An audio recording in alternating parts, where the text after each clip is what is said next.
또 하나의 중요한 상수가 우주상수라고 불리는 람다입니다. 이 우주상수는 아인슈타인이 우주의 팽창을 부인하기 위해 자신의 일반 상대성 이론의 중력 방정식에 일부러 삽입했다가 실제 우주 팽창이 확인되고 나서 철회된 상수입니다. 그러나 그 이후에 우주가 가속 팽창을 한다는 사실이 밝혀지면서 이 가속 팽창을 설명하기 위해서는 이 중력 상수가 다시 필요하다는 것이 밝혀졌고, 그로 인해 아인슈타인 자신도 모르게 되살아난 물리 상수가 되었습니다. 그리고 특별히 이 상수를 우주상수라고 부릅니다. 이 우주상수 람다 값이 10의 120승분의 1만 커져도 우주는 너무 빠르게 팽창하여 현재와 같이 생명체가 존재하는 우주를 생성하지 못합니다. 생명체의 존재를 가능케 하는 중력이 현재의 값을 가지는 확률과 우주상수가 현재의 값을 가지는 확률 두 가지만 가지고 계산해도 우연히 그 두 값이 현재의 값을 가질 확률은 우주 끝에서 화살을 쏘았을 때 반대편 관역에 원자보다 작은 점을 맞추는 확률보다 작습니다. 이것은 전 우주의 분포에 있는 원자들 중에 특정한 원자 하나를 맞추는 확률보다 작은 것입니다. 또 다른 중요한 물리값으로 우주 초기의 엔트로피 값이 있습니다. 이 엔트로피 값에 대해서는 이미 기독교 변증 동영상 15에서 살펴본 바 있습니다.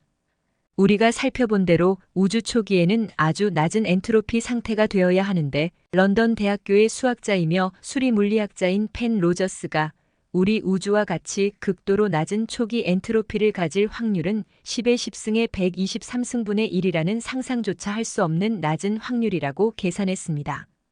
이것은 말이 계산이지 불가능하다는 말이나 다름없습니다. 불안정한 초기 우주가 이러한 낮은 엔트로피 값을 갖는다는 것이 불가능함에도 불구하고 그런 값으로 시작되었다는 것은 엔트로피 값이 조정되어 있다고 말할 수 있습니다. 창조주 신의 개입 없이 이 불가능한 일이 일어났다고는 생각하기 어렵습니다. 우주에는 이런 불가능한 확률들의 상수가 한두 개가 아니며 발견된 것만 무려 30여 개 이상이 존재합니다. 그러므로 우주가 창조신에 의해 인격적으로 미세 조정되었다고 하는 것이 설득력을 갖는 것입니다. 이 상수들이 이 값을 가질 확률은 계산하면 상상을 초월합니다. 영국의 수학자이자 이론 물리학자인 로저 펠로즈 박사는 우주가 이렇게 미세 조정될 확률은 10의 1230승분의 1이라고 계산했습니다. 이 계산도 아주 보수적으로 계산한 확률일 뿐이라고 했습니다. 소립자와 같이 아주 미시적인 세계에서나 우주와 같은 거시 물리의 세계 모두 이러한 엄밀한 여러 가지의 우주 속의 물리 상수들에 의해 유지되고 있습니다. 확률적으로 불가능한 이러한 여러 가지 우주 물리 상수들이 우연히 정해져 이러한 우주가 형성되고 인간과 같은 인텔리전트한 생명체가 존재한다고 하는 것은 전혀 논리적이지 못하다고 볼 수 있습니다. 발견된 우주 속의 물리 상수들을 소개하면 다음과 같습니다.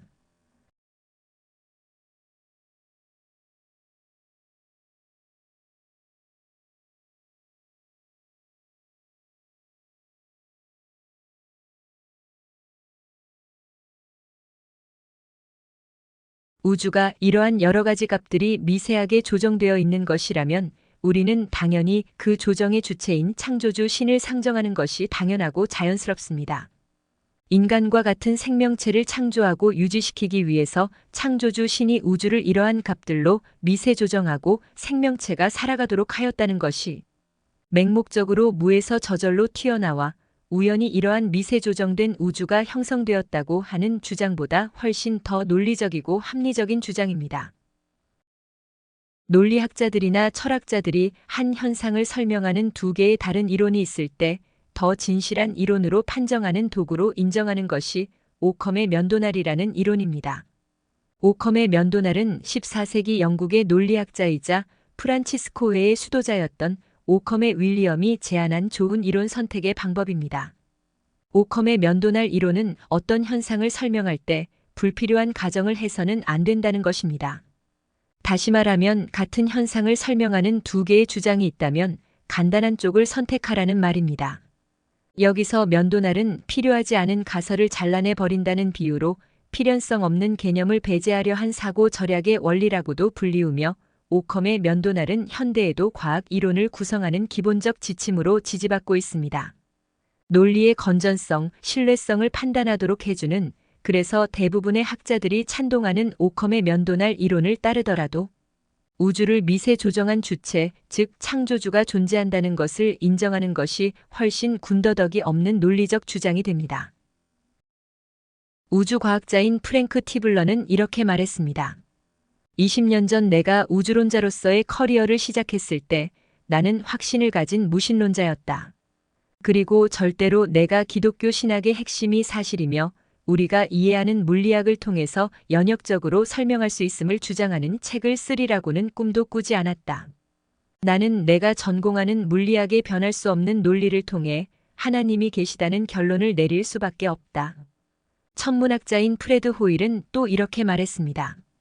그 팩트에 대한 상식적인 해석은 초지적인 존재가 물리, 화학, 생물에 손을 댔다고 생각하는 것이다. 이에 대한 원인을 자연에서 찾는 것은 의미 없는 일이다. 팩트를 통해서 계산한 숫자는 너무 압도적이어서 그에 대한 결론은 의심할 여지도 없다. 노벨 물리학 수상자이며 불가지론자인 스타인 와인버그는 이 미세 조정된 우주에 대해 이렇게 말했습니다.